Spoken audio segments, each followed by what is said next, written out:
जैसा कि आप देख रहे हैं, हम यहाँ पर आए हैं और हमारे सामने महाराज जी बैठे हैं और महाराज जी से हम उनका परिचय लेते हैं।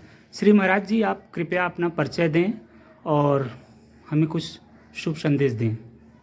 जी, मेरा नाम शैलेश तिवारी है और मेरा एक छोटी सी संस्था है जिसका नाम है माँ कामाख्या साधना केंद्र। और विगत 15 वर्षों से इस भूमि पे साल में 4 गायत्री महायज्ञ होता है, श्रीमद् भागवत की कथा होता है और यहाँ पे नित्य निरंतर यज्ञ आदि होता रहता है।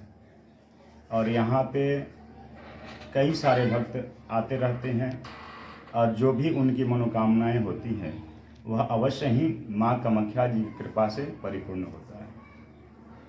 कि महाराज जी, हमें सुनने में आया है कि माँ कामाख्या के आप साधक हैं, माता के सेवकिया हैं, तो यहाँ पर आप आश्रम बनाए हैं और आश्रम में क्या करते हैं, कैसे उपचार होता है, क्या किया जाता है, कुछ हमें जानकारी दें।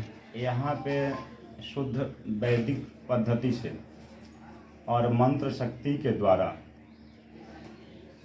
अगर कोई दुखी है, किसी के शादी में विलम्ब हो रहा है या कोई रोग व्याधि से परेशान है, किसी के जीवन में धन का अभाव है, किसी के जीवन में बेरोजगारी है या कोई भी समस्या हो या संतान का जीवन में अभाव है, किसी भी प्रकार की समस्या है, तो उस प्रकार का जो है अनुष्ठान यहाँ पे करवाया जाता है।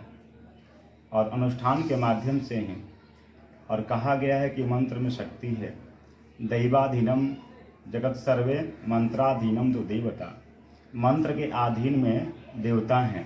मंत्र के द्वारा ही हम अपने समस्त मनोकामनाओं को परिपूर्ण कर सकते हैं। महाराज जी, जैसा कि अभी यहाँ पर पंडित जी लोग आए हैं, वैदिक आचार्य अमित कुमार पांडे जी, और माता भीमचंडी धाम से जो पंचकोशी मार्ग का दूसरा पड़ाव है, वहाँ पे 11 अगस्त को भंडारा होने वाला है। आपके पास आमंत्रण आया है, तो आमंत्रण में आप शुभ संदेश और शुभकामना और शुभ आशीर्वाद देने की कृपा करें और भंडारा कैसे करें, कुछ हम लोग का मार्गदर्शन करें।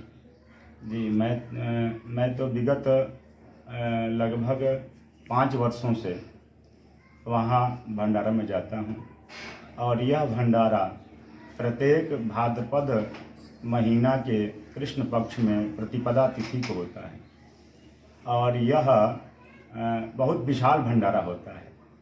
और पंचकोशी मार्ग में यह भीमचंडी का स्थान आता है और द्वितीय पड़ाव है।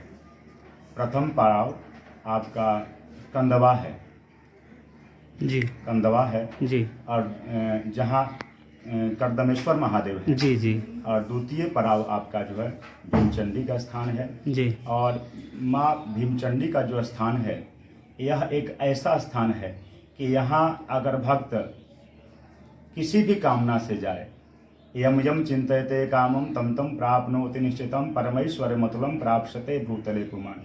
जिस मनोकामना से जाए, किसी के जीवन में अगर धन का अभाव है, किसी के जीवन में अगर पुत्र का अभाव है, किसी के जीवन में अगर किसी के शरीर में अगर रोग व्याधि अधिक है, अगर वहाँ जाता है तो सिर्फ माँ के दर्शन करने मात्र से उसके समस्त मनोकामनाएं परिपूर्ण हो जाते हैं। ये इसमें एक श्लोक है, बहुत ही सुंदर श्लोक है। वाराणस्याम पश्चिमे भागे भीमचंडी महासती तस्य स्मरण मात्रेण सर्वदा विजयी भवेत्। आप जिस किसी भी उद्देश्य को लेकर के वहाँ पर जाते हैं और सिर्फ माँ का दर्शन कर लेते हैं, तो आप हर क्षेत्र में आपको विजय श्री मिलेगी। यह निश्चित है कि वहाँ मिलना ही मिलना है। मैं कई अपने भक्तों को वहाँ भेजा हूँ और उनकी मनोकामनाएं परिपूर्ण हुई है। महाराज जी, जैसा कि आपने बहुत अच्छा शुभ संदेश दिया और माँ भीमचंडी के बारे में जानकारी दी, इसके लिए भीमचंडी देवी पूजन समिति आपको हृदय से सादर साधुवाद करती है। जय माता दी।